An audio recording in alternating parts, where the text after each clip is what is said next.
What's going on, everybody? Welcome to the Hangout Spot, where we discuss real talk, sports talk, live from my man cave. It's your boy Johnny, and let's talk about those Jets because it's been 2 full days since I've had a chance to marinate that horrendous 13-10 victory over the Giants. And I got to be honest with you, I mean, I'm feeling a little bit better about it 2 days later than I did initially after that game was over. By no means am I going to sit here and brag about it. I'm not going to do that. But I feel better about it. A win is a win. And in a 17-game NFL season, any win is valuable. All wins are hard to come by in this league. And at the end of the day, you want to get as many wins as you possibly can to get you into the playoffs, which gives you a shot to compete for a Super Bowl. So I'm not going to apologize about it.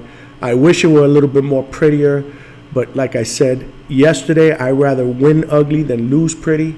And there's a saying, that, good teams find ways to win, bad teams find ways to lose. I guess the Jets were the good team on Sunday and the Giants were the bad team. So I will take it. That's my story. I'm sticking to it. And we're going into the Charger game 4-3, which is a lot better than 3-4.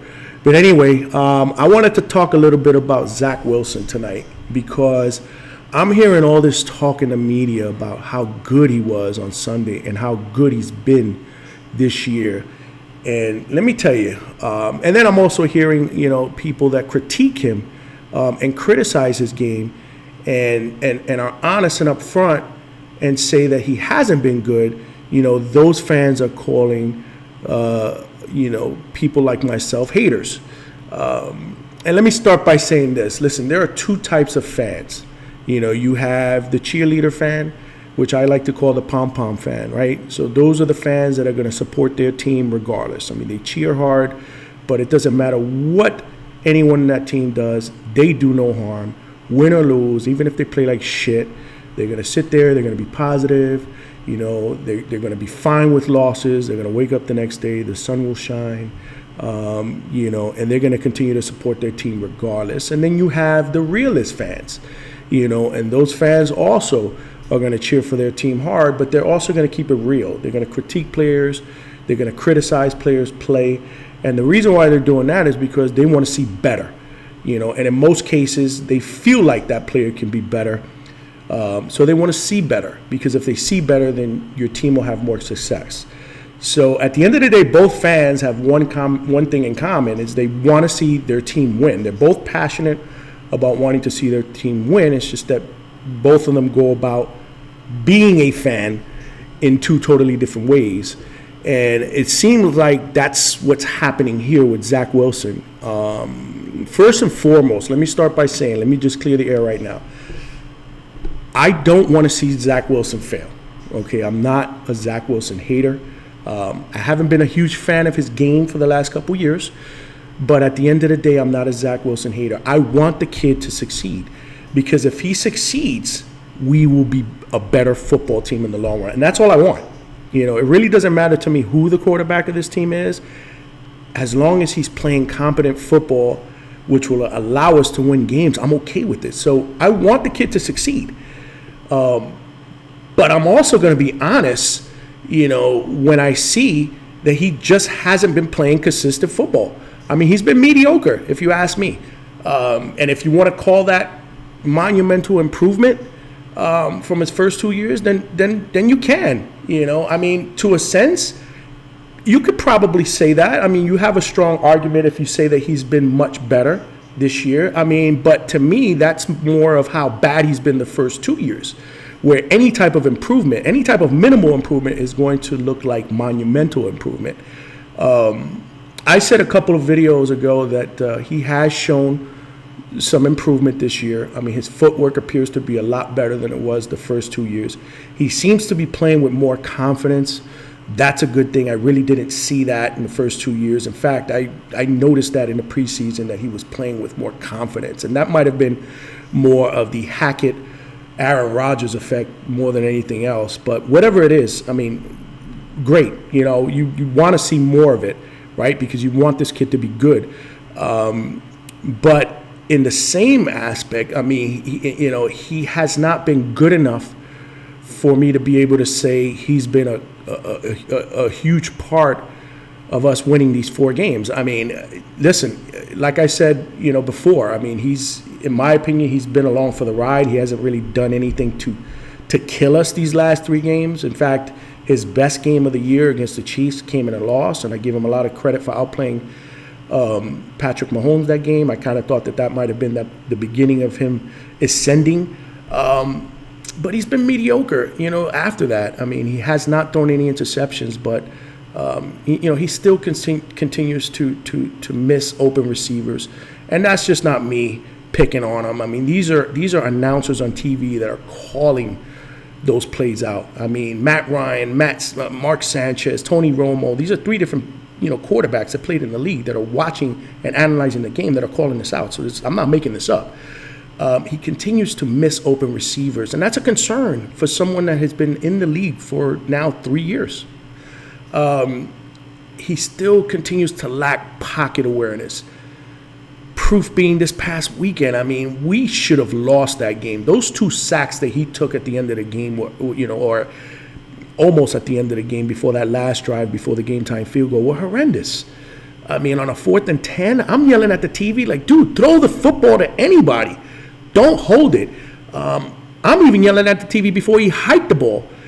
You cannot take a sack here. And what does he do? He runs around in circles back there, and he takes an unnecessary sack that realistically should have lost us the game. I think if you're a Jet fan, you should be sending Brian Daboll a thank you letter, because he contributed to us winning that game. But anyway, like I said earlier, I did get over it, but maybe not. Anyhow, but he still continues to lack pocket awareness. He's still inaccurate at times. And that's a concern because, like I said, I mean, this team, in my opinion, is ready to take that next step. We have a championship caliber defense, a defense that is definitely capable of being a Super Bowl defense. I mean, I've seen teams win Super Bowls with less of a defense than ours. Our special teams is stellar. I mean, our kicking game has been phenomenal. Our punter should probably win Special Teams Player of the Week. I mean, he was fantastic. Morstead was just unbelievable this week. But when you punt 11 times, I guess you have an opportunity to be able to pin another team, back in the 5-yard line, 3 times like he did. Zuerlein, Greg DeLake continues to be consistent for us and hit big kicks for us. He was good for us last year. He's been good for us this year. Our punt coverage has been really good as well. So great job by our special team coach, with that group. But it's the offense, man. I mean, if we can somehow be consistent enough to put up 21, 24 points a game, I don't see us losing many games with the defense that we have. Right now we're winning games, despite, good offensive play. And to me, it's good now, but it's not sustainable. We're not going to be able to do that and and force the other team into turnovers every game. Sooner or later, our offense is going to have to make enough plays to take the pressure off the defense and allow us to play with a lead and allow them to cook. Because with our front 4, with our pass rush, I mean, if we're playing with a lead where these guys know that the other team is going to have to pass the football because they're down, by 10, 14 points, I mean, we would be even more better. We would force even more turnovers, in my opinion. But, so that's why I'm critical of his play, because right now, I mean, we're talking about a quarterback who has 5 touchdowns and 5 interceptions, a 74% passer rating, and he's still passing under 60% of his completions.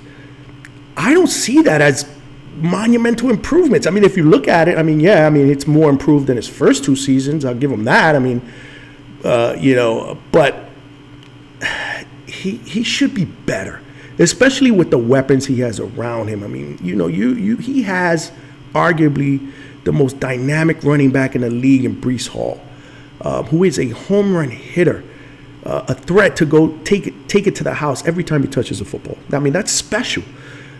You have a stud, a bona fide number 1 receiver, which we haven't had in years, in Garrett Wilson, who just continues to make play after play. I mean, phenomenal plays. I mean, catching the football, he's done it in spectacular fashion.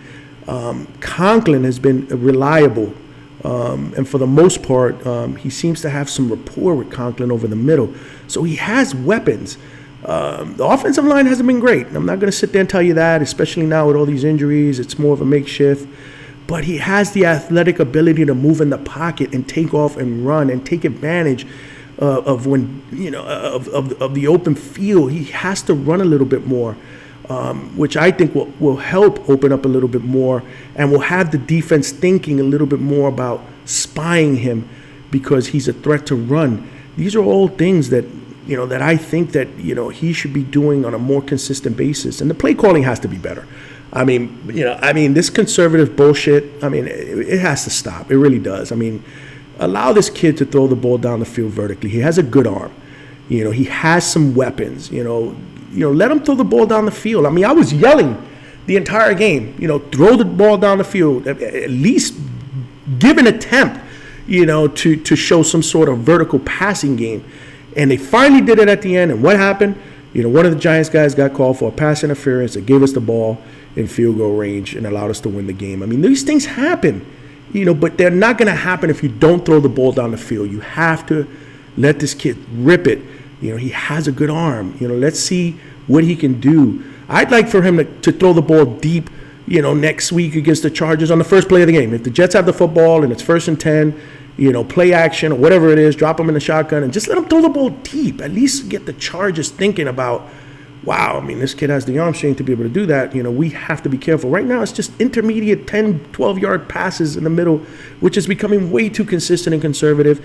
I'm calling, what they're doing before they actually do it. And I'm a fan. I'm not a coordinator. I'm sitting there at home and I'm yelling at the TV and more so than often, I'm usually right about what they call. It just hasn't been good. So the play calling hasn't done him any favors either. But then at the end of the day, there are some plays that the coordinator will call, and it's up to the quarterback to find the open guy. And if he doesn't, that's on the quarterback. And if a guy drops a ball, because again, it was sloppy this week. There were a lot of drops.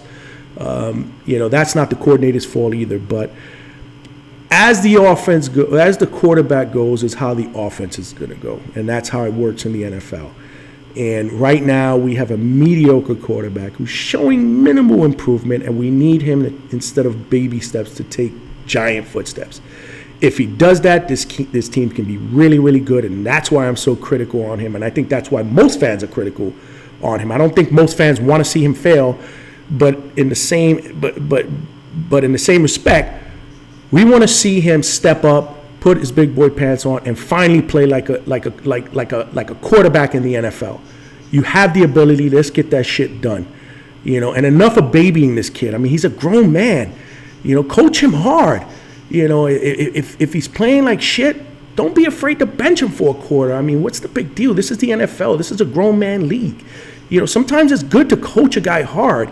Let him think about it a bit. Let him think about how this sucks. Being benched. I got to do better because I don't want to be benched next game. I don't think there's anything wrong with that, but in today's NFL, it's just so weak and pathetic, and this is why guys are so sensitive. Dude, don't be afraid to coach these guys hard.